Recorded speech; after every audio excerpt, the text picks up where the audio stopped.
Okay, so this is our subs-only reading, Ready Player One, and today we're starting off with Chapter 9. "Who the hell are you?" the silhouette demanded. The voice sounded like it belonged to a young woman, one who was itching for a fight. When I failed to answer, a stocky female avatar stepped out of the shadows and into the chamber's flickering torchlight. She had raven hair, styled Joan of Arc short, and appeared to be in her late teens or early 20s. As she got closer, I realized that I knew her. We'd never actually met, but I recognized her face from the dozens of screenshots she'd posted to her blog over the years. It was Artemis. She wore a suit of scaled gunmetal blue armor that looked more sci-fi than fantasy. Twin blaster pistols were slung low on her hips in quick-draw holsters, and there was a long, curved elvish sword in a scabbard across her back. Excuse me. She wore fingerless Road Warrior-style racing gloves and a pair of classic Ray-Ban shades. Overall, she seemed to be going for a sort of mid-'80s, post-apocalyptic, cyberpunk girl-next-door look. And it was working for me, in a big way. In a word, hot. As she walked toward me, the heels of her studded combat boots clicked on the stone floor. She halted just out of my sword's reach, but did not draw her own blade. Instead, she slid her shades up onto her avatar's forehead.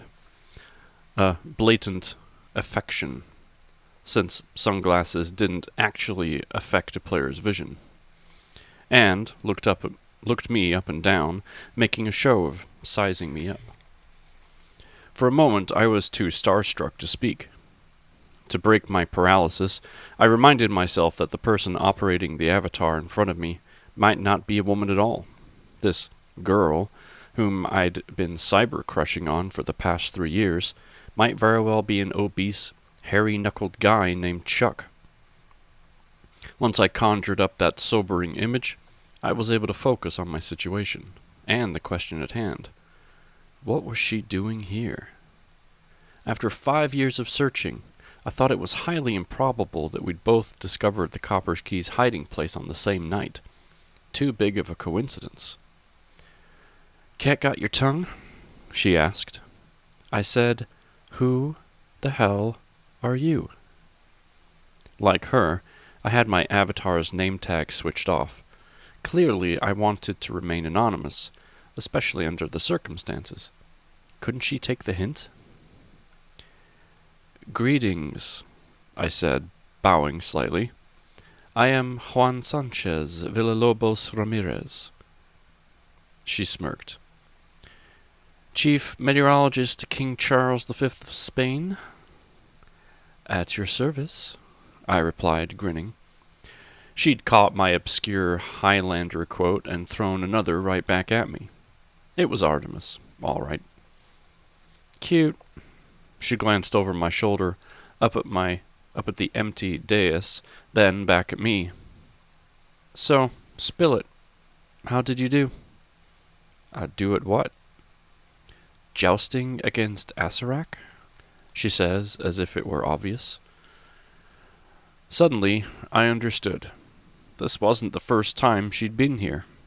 I wasn't the first gunter to decipher the limerick and find the Tomb of Horrors. Artemis had beaten me to it, and since she knew about the joust game, she'd obviously already faced the lick herself. But if she already had the copper key, there wouldn't be any reason for her to come back here. So she clearly didn't have the key yet. She'd faced a lick at joust, and he'd beaten her. So she'd come back to try again. For all I knew, this could be her 8th or 9th attempt. And she obviously assumed the lick had beaten me too. "Hello," she said, tapping her right foot impatiently. "I'm waiting." I considered making a break for it, just running right past her, back out through the labyrinth and up to the surface. But if I ran, she might suspect that I had the key and decide to try and kill me to get it. The surface of Ludus was clearly marked as a safe zone on the Oasis map, so no player versus player combat was allowed. But I had no way of knowing if the same was true of this tomb, because it was underground, and it didn't even appear on the planet map. Artemis looked like a formidable opponent. Body armor, blaster pistols, and that elvish sword she was carrying might be Vorpal. If even half of the exploits she'd mentioned on her blog were true, her avatar was probably at least 50th level, or higher. If PvP combat was permitted down here, she'd kick my 10th level ass. So, I had to play this cool. I decided to lie. I got creamed, I said. Joust really isn't my game. She relaxed her posture slightly. That seemed to be the answer she wanted to hear. Yeah, same here, she said in a commiserating tone. Halliday programmed old King Acerak with some pretty wicked AI, didn't he? He's insanely hard to beat. She glanced down at my sword, which I was still brandishing defensively. You can put that away. I'm not going to bite you. I kept my sword raised. Is this tomb in a PvP zone? Dunno. You're the first avatar I've ever run into down here. She tilted her head slightly and smiled. I suppose there's only one way to find out. She drew her sword lightning fast and turned into a clockwise spin, bringing its glowing blade around and down at me, all in a single blur of motion. At the last second, I managed to tilt my own blade upward to awkwardly parry the attack. But both our swords halted in midair, inches apart, as if held back by some invisible force.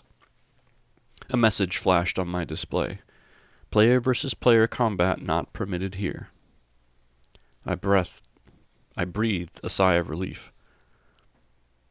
I wouldn't learn until later that the keys were non-transferable.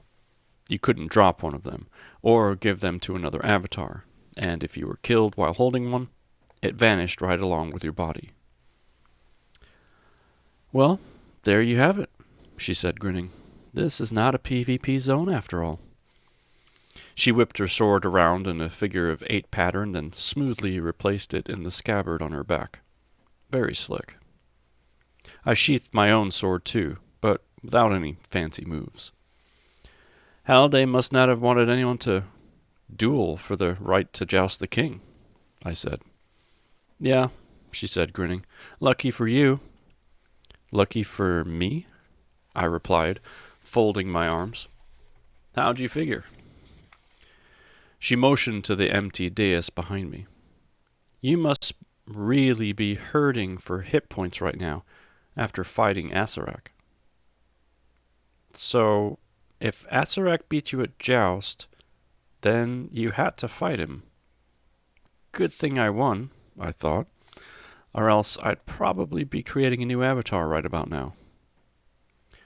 I've got the hit points galore, I fibbed. That blick was a total wuss. Oh, really? She said suspiciously. I'm 52nd level, and he's nearly killed me every time I've had to fight him. I have to stock up on extra healing potions every time I come down here. She eyed me a moment, then said, I also recognize your sword and the armor you're wearing. You got them both right here in this dungeon, which means they're better than whatever your avatar had before. You look like a low-level Wimpazoid to me, Juan Ramirez. And I think you're hiding something. Now that I knew she couldn't attack me, I considered telling her the truth. Why not just whip out the copper key and show it to her? But I thought better of it. The smart move now was to split and head straight for Middletown, while I still had a head start.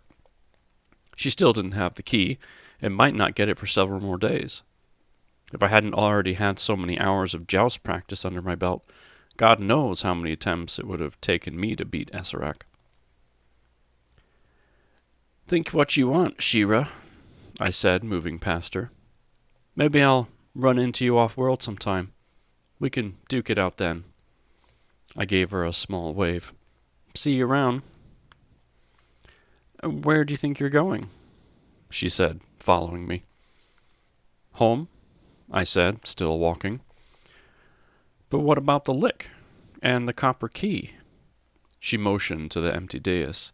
He'll respawn in a few minutes. When the Oasis server clock hits midnight, the whole tomb resets. If you wait right here, you'll get another shot at beating him, without having to make your way through all those traps again first.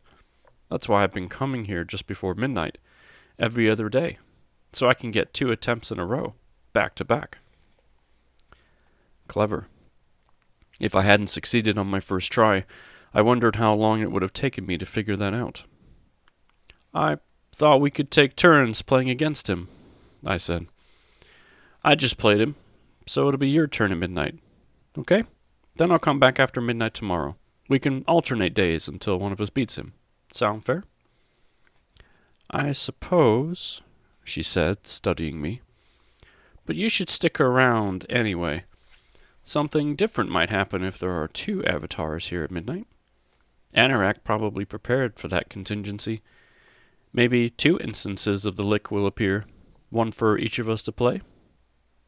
Or maybe... I prefer to play in private, I said. Let's just take turns, okay? I was almost to the exit when she stepped in front of me, blocking my path. Come on, hold up a second, she said, her voice softening. Please? I could have kept walking, right through her avatar, but I didn't. I was so desperate to get to Middletown and locate the first gate, but I was also standing in front of the famous Artemis, someone I'd fantasized about meeting for years. And she was even cooler in person than I'd imagined. I was dying to spend more time with her. I wanted, as the 80s poet Howard Jones would say, to get to know her well. If I left now, I might never run into her again. Listen, she said, glancing at her boots. I apologize for calling you a low-level wimpozoid. That was not cool. I insulted you. It's okay. You were right, actually. I'm only 10th level. Regardless, you're a fellow gunter, and a clever one too, or you wouldn't be standing here. So, I want you to know that I respect you, and acknowledge your skills. And I apologize for the trash talk. Apology accepted. No worries. Cool. She looked relieved. Her avatar's facial expressions were extremely realistic, which usually meant they were synced to those of their operator, instead of controlled by software. She must have been using an expensive rig. I was just a little freaked out to find you here, she said. I mean, I knew someone else would find this place eventually, just not this quickly. I've had this tomb all to myself for a while now. How long? I asked, not really expecting her to say. She hesitated, then began to ramble. 3 weeks, she said, exasperated. I've been coming here for 3 freaking weeks, trying to beat that stupid lick at this asinine game. And his AI is ridiculous. I mean, you know. I'd never even played Joust before this, and now it's driving me out of my gourd. I swear I was this close to finally beating his ass a few days ago, but then... She raked her fingers through her hair in frustration. I can't sleep. I can't eat. My grades are going down the tubes because I've been ditching to practice Joust. I was about to ask if she went to school here on Ludus, but she continued to talk faster and faster, as if a floodgate had opened in her brain. The words just poured out of her. She was barely pausing to breathe. And I came here tonight thinking this would be the night I finally beat the bastard and get the copper key, but when I got here I saw that someone had already uncovered the entrance, so I realized my worst fear had finally come true. Someone else had found the tomb, so I ran all the way down here totally freaking out. I mean, I wasn't too worried, because I didn't think anyone could possibly beat Acererak on their first try, but still. She paused to take a deep breath and stopped abruptly. Sorry, she said a second later. I tend to ramble when I'm nervous. Or excited. And right now I'm sort of both. Because I've been dying to talk to someone about all this, but obviously I couldn't tell a soul, right? You can't just mention in casual conversation that you... She cut herself off again. Man, I'm such a motor mouth, a jabberjaw, a flibbertigbit. She mimed zipping her lips, locking them, and tossing away the imaginary key. Without thinking, I mimed grabbing the key out of the air and locking her lips. This made her laugh, an honest, genuine laugh that involved a fair amount of snorting, which made me laugh too. She was so charming. Her geeky demeanor and hyperkinetic speech pattern reminded me of Jordan, my favorite character in Real Genius. I never felt such an instant connection with another person, in the real world or in the Oasis. Not even with Aik. I felt lightheaded. When she finally got her laughter under control, she said, I really need to set up a filter to edit out that laugh of mine. No, you shouldn't, I said. It's a pretty great laugh, actually. I was wincing at every word coming out of my mouth. I have a dorky laugh, too. Great, Wade, I thought. You just called her laugh dorky, real smooth. But she just gave me a shy smile and mouthed the words, thank you. I felt a sudden urge to kiss her. Simulation or not, I didn't care. I was working up the courage to ask her for a contact card when she stuck out her hand. I forgot to introduce myself, she said. I'm Artemis. I know, I said, shaking her hand. I'm actually a huge fan of your blog. I've been a loyal reader for years. Seriously? Her avatar actually seemed to blush. I nodded. It's an honor to meet you, I said. I'm Parzival. I realized that I was still holding her hand and made myself let go. Parzival, eh? She tilted her head slightly. Named after the Knight of the Round Table who found the Grail, right? Very cool. I nodded, now even more smitten. I almost always had to explain my name. And Artemis was the Greek goddess of the hunt, right? Right, but the normal spelling was already taken, so I had to use the elite spelling with a number 3 in place of the E. Oh, I know, I said. You mentioned that once on your blog, 2 years ago. I almost cited the date of the actual blog entry before I realized it would make me sound like even more of a cyber-stalking super creep. You said that you still run into noobs who pronounce it Art3 That's right, she said, grinning at me. I did. She stretched out a racing-gloved hand and offered me one of her contact cards. You could design your card to look like just about anything. Artemis had coded hers to look like a vintage Kenner Star Wars action figure, still in the blister pack. The figure was a crude plastic rendering of her avatar, with the same face, hair, and outfit. Tiny versions of her guns and sword were included. Her contact info was printed on the card above the figure. Artemis, 52nd level warrior / mage. Vehicle sold separately.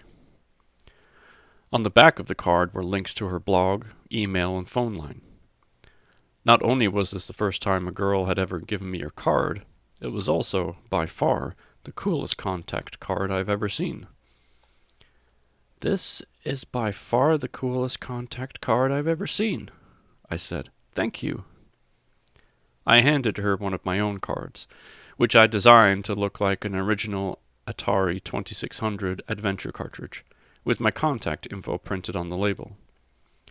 Parzival, 10th level warrior. Use with joystick controller. That is awesome, she said, looking it over. What a wicked design. Thanks, I said, blushing under my visor.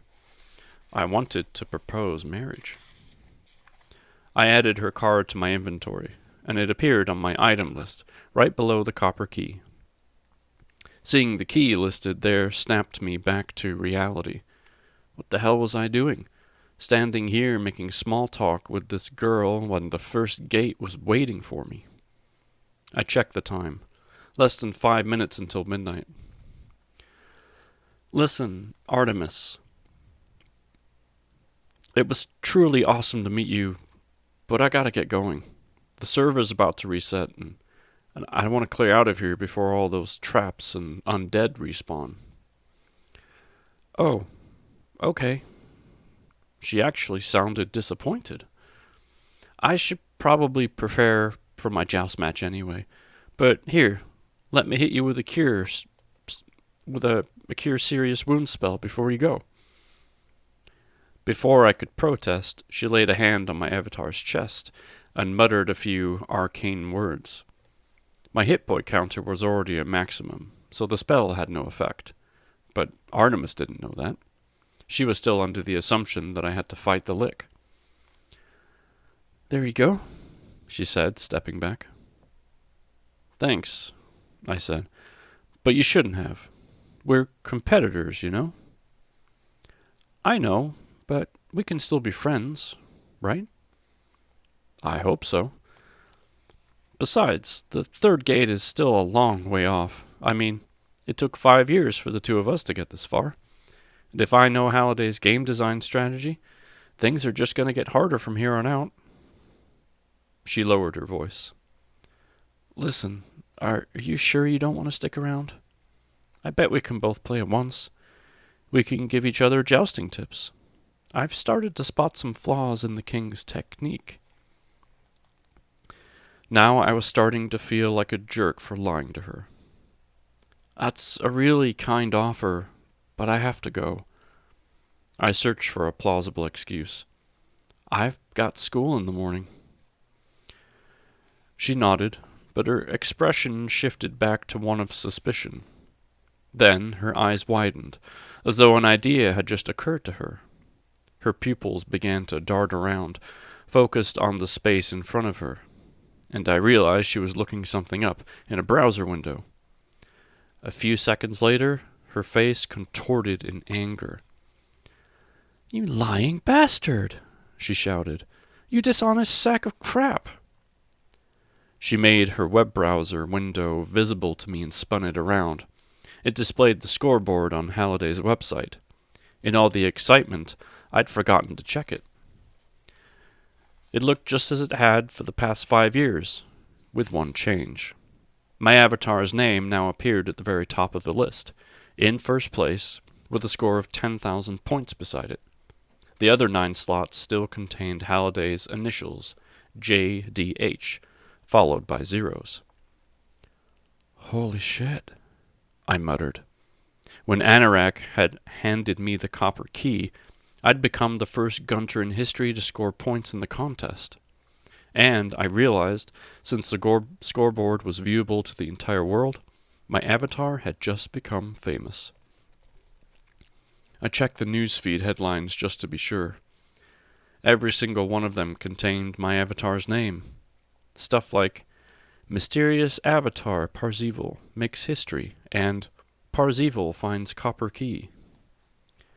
I stood there in a daze, forcing myself to breathe. Then Artemis gave me a shove, which, of course, I didn't feel. She did knock my avatar backward a few feet, though. You beat him on your first try? She shouted. I nodded. He won the first game, but I won the last 2. Just barely, though. Shit! She screamed, clenching her fists. How in the hell did you beat him on your first try? I got the distinct impression she wanted to sock me in the face. It was pure luck, I said. I used to play joust all the time against a friend of mine, so I had already had a ton of preparation. I'm sure you'd had as much practice. Please, she growled, holding up a hand. Do not patronize me, okay? She let out what I can only describe as a howl of frustration. I don't believe this. Do you believe I've been trying to beat him for 5 goddamn weeks? But a minute ago you said it was 3 weeks. Don't interrupt me. She gave me another shove. I've been practicing joust nonstop for over a month now. I'm seeing flying ostriches in my goddamn sleep. That can't be pleasant. And you just walk in here and nail it on the first try? She started pounding her fist into the center of her forehead, and I realized she was pissed at herself, not me. Listen, I said. It really was luck. I've got a knack for arcade games. That's my specialty. I shrugged. Stop hitting yourself like Rain Man, okay? She stopped and stared at me. After a few seconds, she let out a long sigh. Why couldn't it be Centipede or Miss Pac-Man or Burger Time? Then I'd probably have already cleared the first gate by now. Well, I don't know about that, I said. She glared at me for a second, then gave me a devilish smile. She turned to face the exit and began to execute a series of elaborate gestures in the air in front of her while whispering the words of some incantation. Hey, I said, hold on a sec, what are you doing? But I already knew. As she finished casting her spell, a giant stone wall appeared, completely covering the chamber's only exit. Shit. She'd cast a barrier spell. I was trapped inside the room. Oh, come on, I shouted. Why did you do that? You seem to be in an awful big hurry to get out of here. My guess is that when Anorak gave you the copper key, he also gave you some sort of clue about the location of the first gate. Right? That's where you're headed next, isn't it? Yeah, I said. I thought about denying it, but what was the point now? So unless you can nullify my spell, and I'm betting you can't, Mr. 10th level warrior, that barrier will keep you here until just after midnight, when the server resets. All of those traps you disarmed on your way down here will reset. That should slow you down on your exit considerably. Yes, I said, it will. And while you're busy making your way back up to the surface, I'll have another shot at defeating Asarak. And this time, I'm going to destroy him. Then I'll be right behind you, mister. I folded my arms. If the king had been beating your ass for the past 5 weeks, what makes you think you're finally going to win tonight? Competition brings out the best in me, she replied. It always has. And now I've got some serious competition. I glanced over at the magical barrier she created. She was over 50th level, so it would remain in existence for the spell's maximum duration, 15 minutes. All I could do was stand there and wait for it to dissipate. You're evil. You know that? I said. She grinned and shook her head. Chaotic neutral, sugar. I grinned back at her. I'm still going to beat you to the first gate, you know. Probably, she said. But this is just the beginning. You still have to clear it. And then there are still 2 more keys to find, and 2 more gates to clear. Plenty of time for me to catch up with you, and then leave you in the dust, Ace. Oh, we'll see about that, lady. She motioned to the window displaying the scoreboard. You're famous now, she said. You realize what that means, don't you? I haven't had much time to think about it yet. Well, I have. I've been thinking about it for the past 5 weeks. Your avatar's name on that scoreboard is going to change everything. The public will become obsessed with the contest again, just like when it first began. The media is already going berserk. By tomorrow, Parzival will be a household name. That thought made me a little queasy. You could become famous in the real world too, she said, if you reveal your true identity to the media. I'm not an idiot. Good, because there are billions of dollars up for grabs, and now everyone is going to assume you know how and where to find the egg. There are a lot of people who would kill for that information. I know that, I said, and I appreciate your concern, but I'll be fine. But I didn't feel fine. I hadn't really considered any of this. Maybe because I'd never really believed I would actually be in this position. We stood there in silence, watching the clock and waiting. What would you do if you won? She suddenly asked. How would you spend all that money? I had spent a lot of time thinking about that. I had daydreamed about it all the time. Aek and I had made absurd lists of things we would do and buy if we won the prize. I don't know. The usual, I guess. Move into a mansion, buy a bunch of cool shit, not be poor. Wow, big dreamer, she said. And after you buy your mansion and all your cool shit, what will you do with the 130 billion you'll have left over? Not wanting her to think I was some shallow idiot, I impulsively blurted out what I'd always dreamed of doing if I won. It was something I'd never told anyone. I'd have a nuclear-powered interstellar spacecraft constructed in Earth's orbit, I said. I'd stock it with a lifetime supply of food and water, a self-sustaining biosphere, and a supercomputer loaded with every movie, book, song, video game, and piece of artwork that human civilization has ever created, along with a standalone copy of the Oasis. Then I'd invite a few of my closest friends to come aboard, along with a team of doctors and scientists, and we'd get the hell out of Dodge. Leave the solar system and start looking for an extra solar Earth-like planet. I hadn't thought about this plan all the way through yet, of course. I still had a lot of details to work out. She raised an eyebrow. That's pretty ambitious, she said. But you do realize that nearly half the people on this planet are starving, right? I detected no malice in her voice. She sounded like she genuinely believed I might not be aware of this fact. Yes, I know, I said defensively. The reason so many people are starving is because we've wrecked the planet. The Earth is dying, you know. It's time to leave. That's a pretty negative outlook, she said. If I win that dough, I'm going to make sure everyone on this planet has enough to eat. Once we tackle world hunger, then we can figure out how to fix the environment and solve the energy crisis. I rolled my eyes. Right, I said.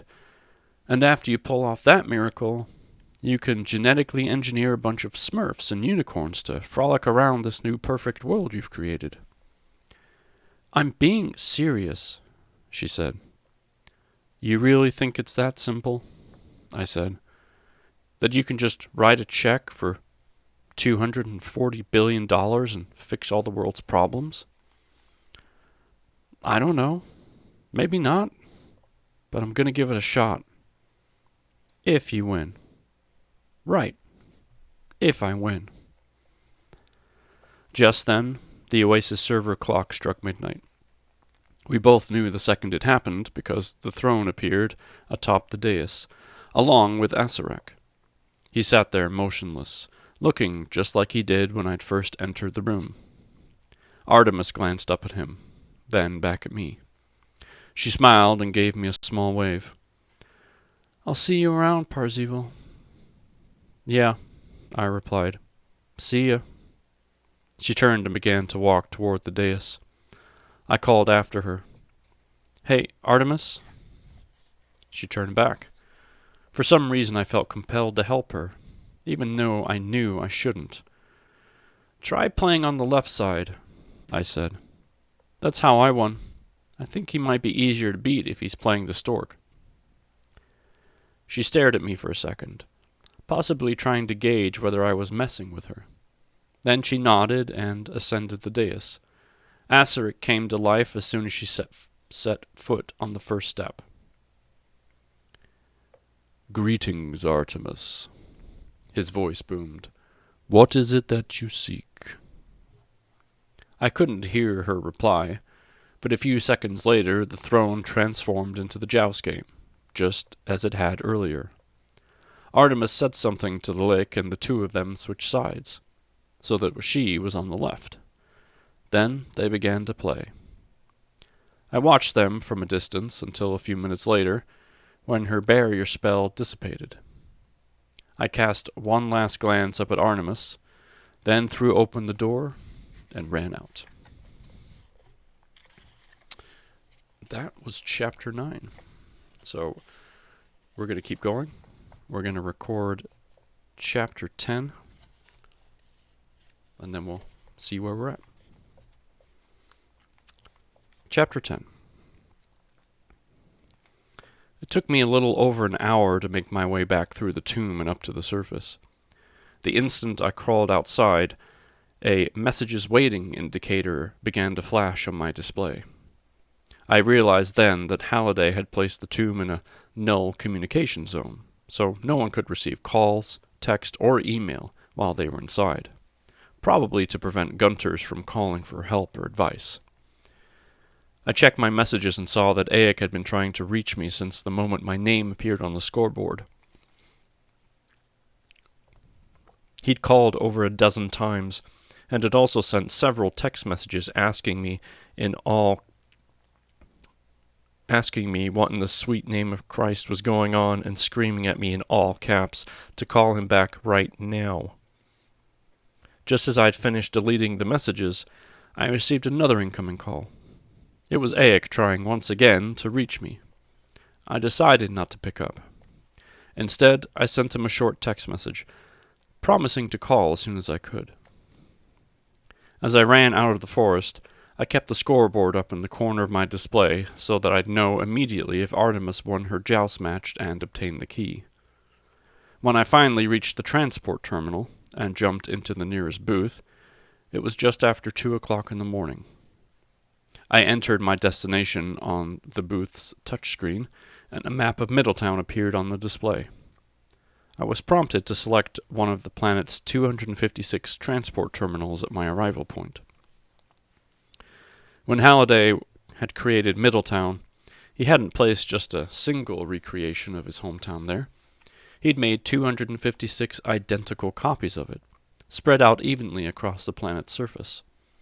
I didn't think it would matter which copy of his hometown I went to, so I selected one at random, near the equator. Then I tapped Confirm to pay the fare, and my avatar vanished. A millisecond later, I was standing inside a vintage 1980s phone booth located inside an old Greyhound bus station. I opened the door and stepped out. It was like stepping out of a time machine. Several NPCs milled around, all dressed in mid-1980s attire. A woman with a giant ozone-depleting hairdo bobbed her head to an oversized Walkman. A kid in a gray members-only jacket leaned against the wall, working on a Rubik's Cube. A mohawked punk rocker sat in a plastic chair, watching a Riptide rerun on a coin-operated television. I located the exit and headed for it, drawing my sword as I went. The entire surface of Middletown was a PvP zone, so I had to proceed with caution.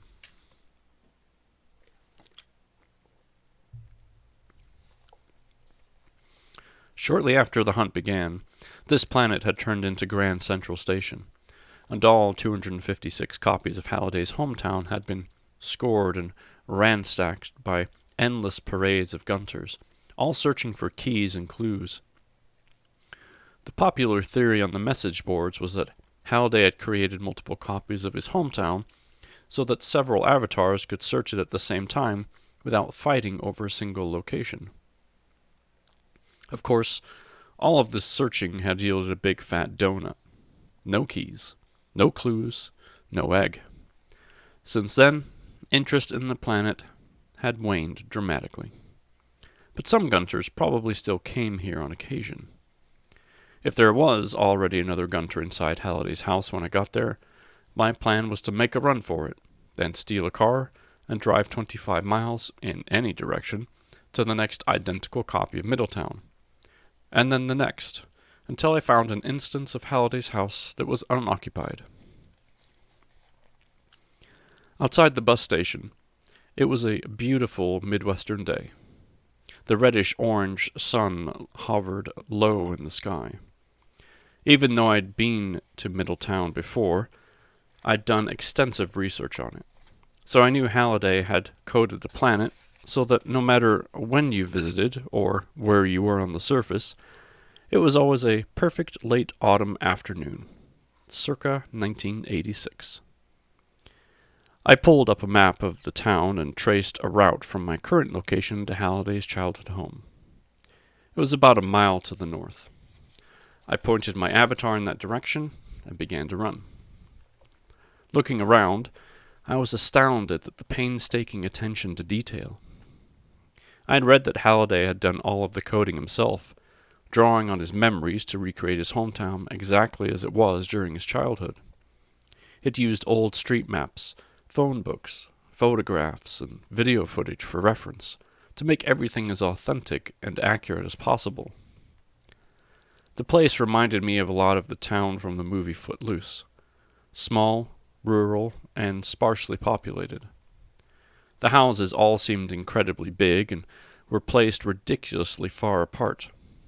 It astounded me that 50 years ago, even lower-income families had an entire house to themselves.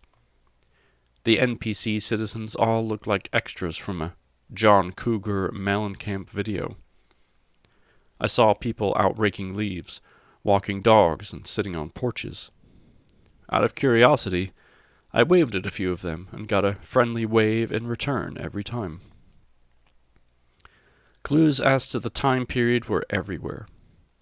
NPC piloted cars and trucks cruised slowly up and down the shady streets, all of them gas-guzzling antiques. Trans Ams, Dodge Omnis, IROC Z28s, and K-cars.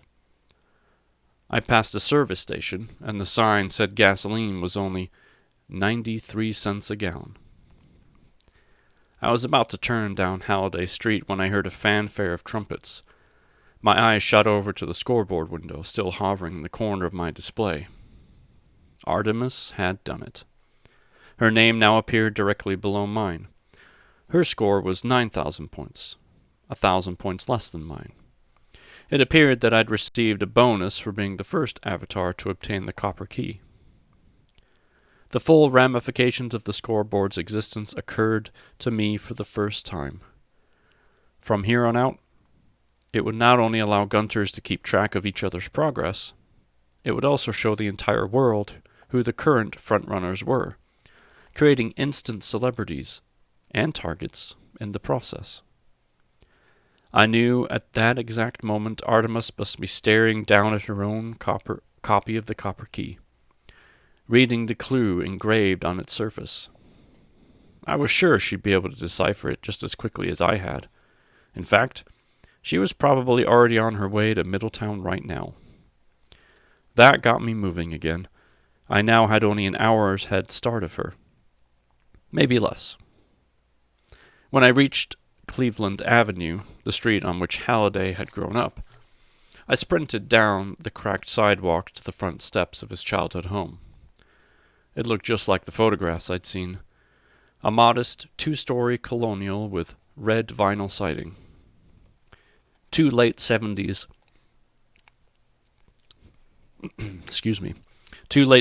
Ford sedans were parked in the driveway, one of them up on cinder blocks. Looking at the replica Halliday had created of his old house, I tried to imagine what it had been like for him to grow up here. I'd read that in the real Middletown, Ohio, every house on this street had been demolished in the late 90s to make room for a strip mall. But Halliday had preserved his childhood forever, here in the oasis. I ran up the walkway and entered through the front door, which opened into the living room. I knew this room well, because it appeared in Anorak's invitation.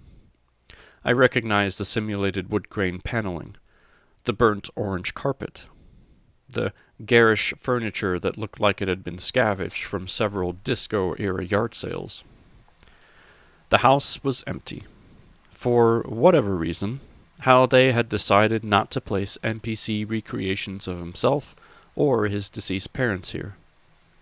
Perhaps that would have been too creepy, even for him. However, I did spot a familiar family photo on the living room wall. This portrait had been taken at the local Kmart in 1984, but Mr. and Mrs. Halliday were still dressed in the late 70s fashions. 12-year-old Jimmy stood between them, glowering at the camera from behind thick eyeglasses. The Hallidays looked like an ordinary American family. There was no hint that the stoic man in the brown leisure suit was an abusive alcoholic, that the smiling woman in the floral pantsuit was bipolar, or that the young boy in the faded asteroid t-shirt would one day create an entirely new universe. Looking around, I wondered why Halliday, who always claimed to have had a miserable childhood, had later become so nostalgic for it. I knew that if and when I finally escaped from the stacks, I'd never look back. And I definitely wouldn't create a detailed simulation of the place. I glanced over at the bulky Zenith television and the Atari 2600 connected to it. The simulated wood grain